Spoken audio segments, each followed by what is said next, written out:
Good morning, everyone. You know I had to come out and talk about this, right? Donald Trump, I said it first off during 2020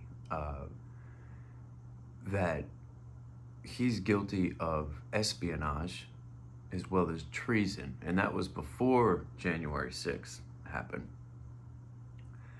And because he openly practiced espionage and treason, that in itself disqualifies him from running for president. You can't do that.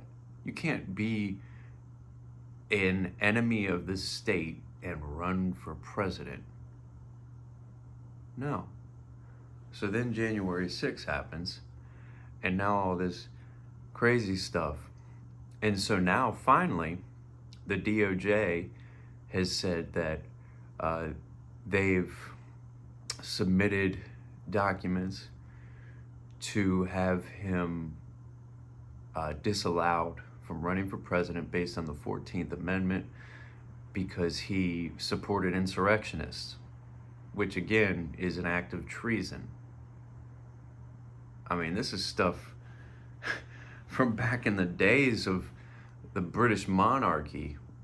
They would, anybody who was against the state would be called treason. And like, I'm just like, wow, this is so crazy. Like, the Republican Party under Donald Trump has rolled us back so far that we're even looking at charges against a former president that I legitimately haven't seen, well, for one, that ever happened.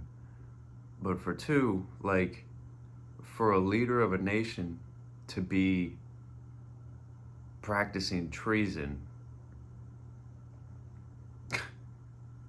golly, search the annals of history for that one. I just don't.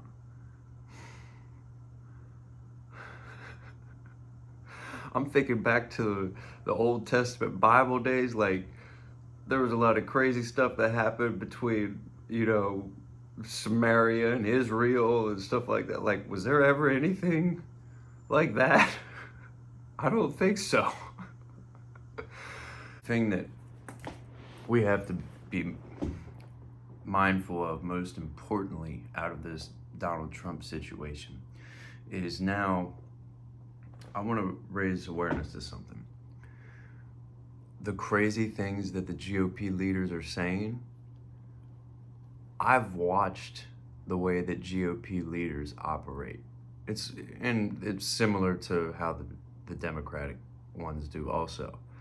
But see, Democratic leaders actually will act to make the constituents' wishes happen. Okay, that's why California is so progressive with everything, because they have political leaders who actually are like, oh, that's what our citizens want? Okay, let's make it happen. And then all of a sudden you have amazing social systems that are popping up. What the GOP leaders do is they will see your email and then they'll say, oh, okay, that person wants me to be aware that the lizards are gonna rule the world. Okay.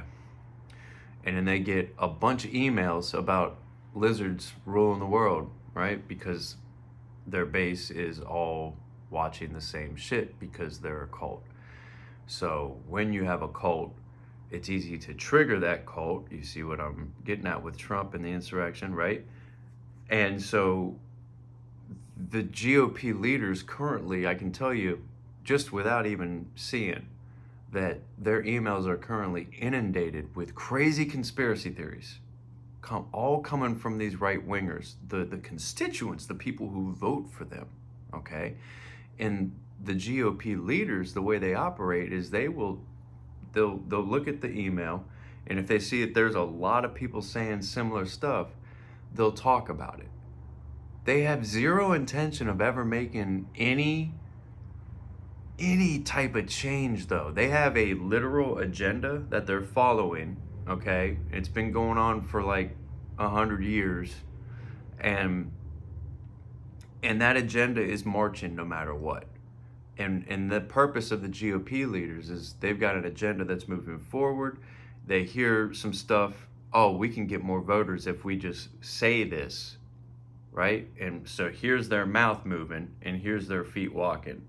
Their mouth don't ever go anywhere. It stays right in the same spot, okay? It doesn't create anything, all right? But their feet are going in their agenda still. Okay, that's GOP leadership. So I just want to raise awareness to the fact that all of these crazy things that the GOP is doing and saying, well, guess where it's coming from? Stop only blaming the leaders. It's coming from the voters. I can tell you right now, their emails, the GOP leaders who want to keep their office, who have to please their voter base, all right? Their emails are inundated with crazy conspiracy theories right now, okay? And then there is GOP leaders, probably all of them. I just don't want to be like so subjective to say all of them, but there is GOP leaders that also believe this stuff, and it's probably like slowly but surely becoming a big majority. But we need to remember these people who were in office during Trump. They are all enemies of the state in my eyes, okay? And I say that because they all signed on to the Trump doctrine, all of them. Even your favorite GOP rebel, Liz Cheney. Everybody loves Liz, because she put their feet to the fire. That's a theater. Hello, this is how the GOP works. They do not give a shit about anything that happened. They don't. Liz Cheney is a shill. It's a theater. She's making it look like somebody's putting their feet to the fire. She's sitting there having fucking cocktails with Trump on the side, I guarantee it. Okay? And fact check that if you want. It's probably not true, but I don't give a shit. That's how I feel. All right? But still,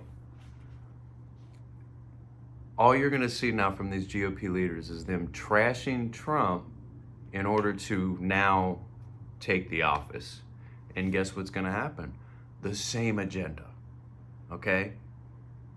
Donald Trump was the biggest piece of shit president, hopefully, that we'll ever see. I hope that we don't have a worse one than him.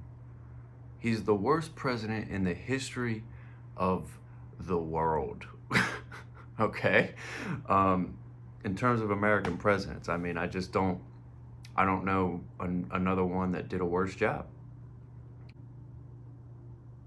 Using the office as a position of a sales representative to get people to buy stocks so that your cronies can bet against those same stocks that you just inspired everybody to buy.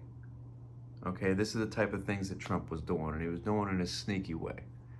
And I saw it all. I saw what he was doing, and it was shocking to me. During the pandemic, when a leader's job is to help his country, which I did like that they were able to get the stimulus checks out and all that stuff. But again, all those stimulus things were just for like people who were already established.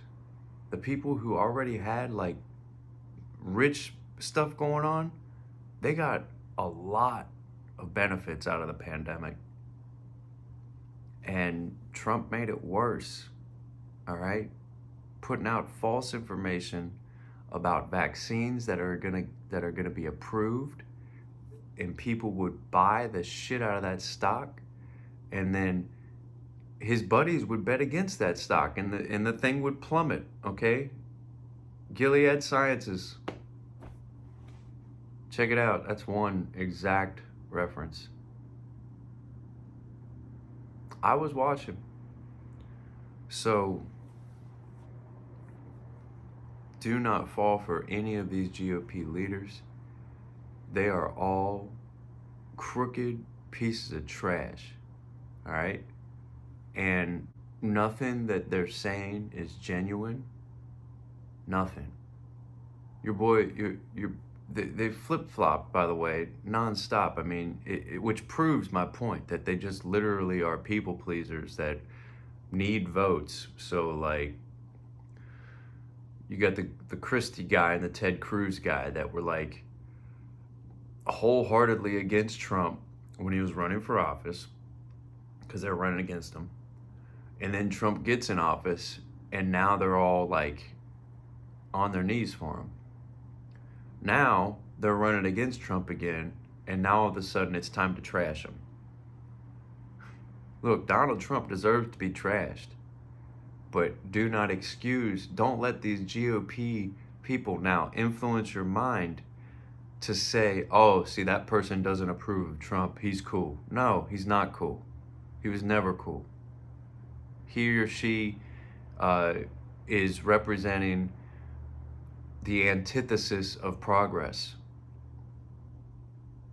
And it's all because they want to dial us back to the 1950s. That's what they're specifically doing, by the way. Literally 1950 to 60, that's where they want our society. Which is why they're doing it's a whole synthesis, you know. We're in 2020. How do we get our society back to 1950? Well, let's recycle old principles in the government from the turn of the 1800s to 1900s, right? Neo-Jim Crow. Remember literacy laws? Here's some shit. They didn't let freed men, people who were slaves there before the Civil War, were called freed men after the emancipation. That was an entire generation of people that was legally not allowed to read or write.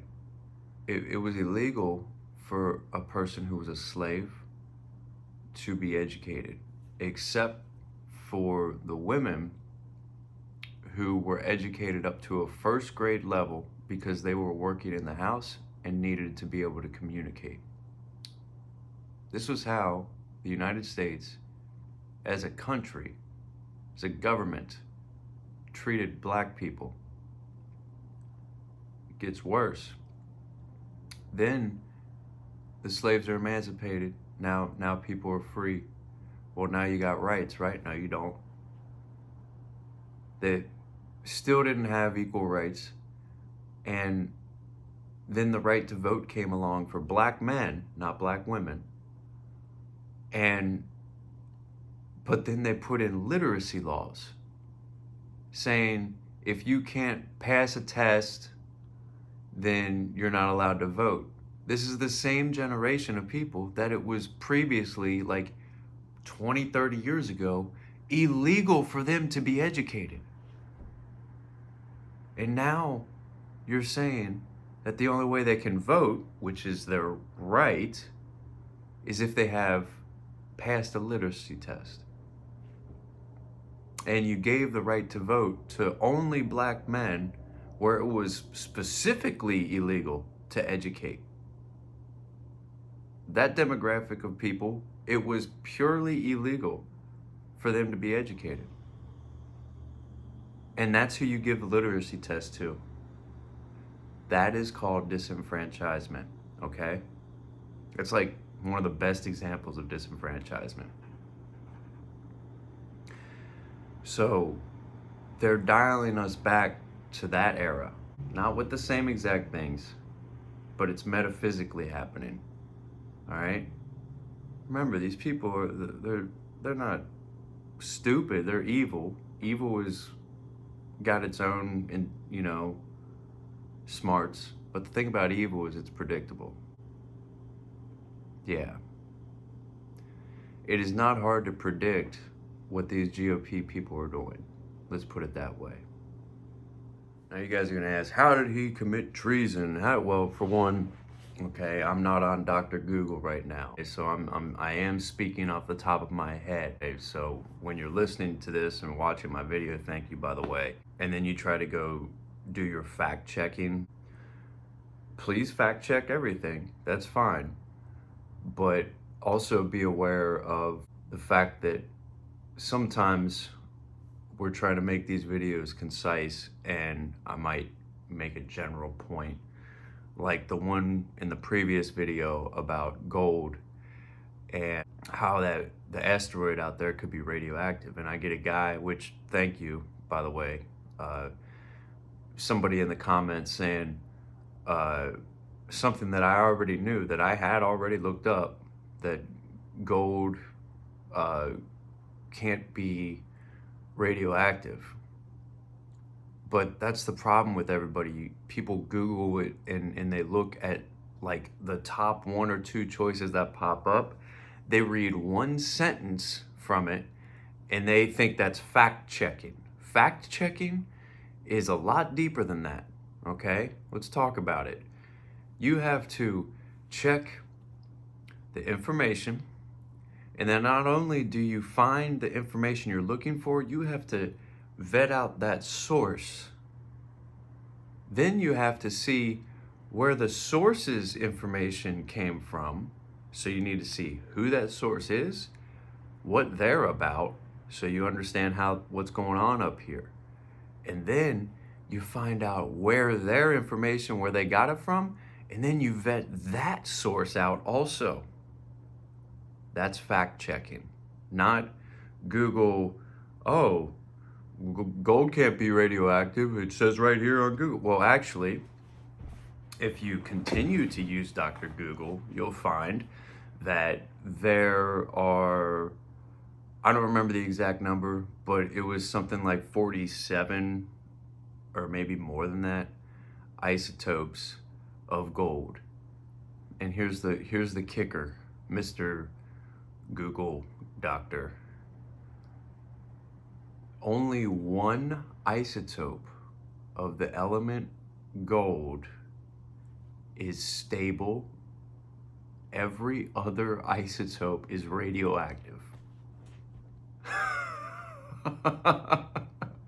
So you went on Google, saw one sentence, which, by the way, I know that a lot of times you guys will do that because you see that I'm a leftist, a progressive, and you as a Trump supporter have to find something that I'm wrong about in order to validate your agenda.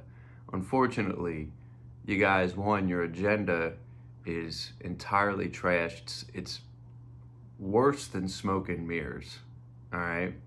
And you also are just apparently lazy and super toxic.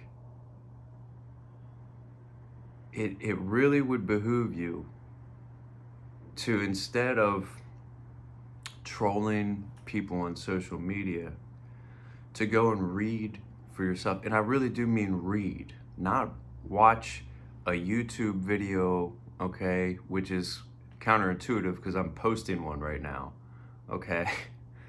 But look, man, I'm talking to you because I've spent time reading stuff, okay? This isn't reports on my take coming from information I got from Fox News or wherever, all right? It takes time to learn these things.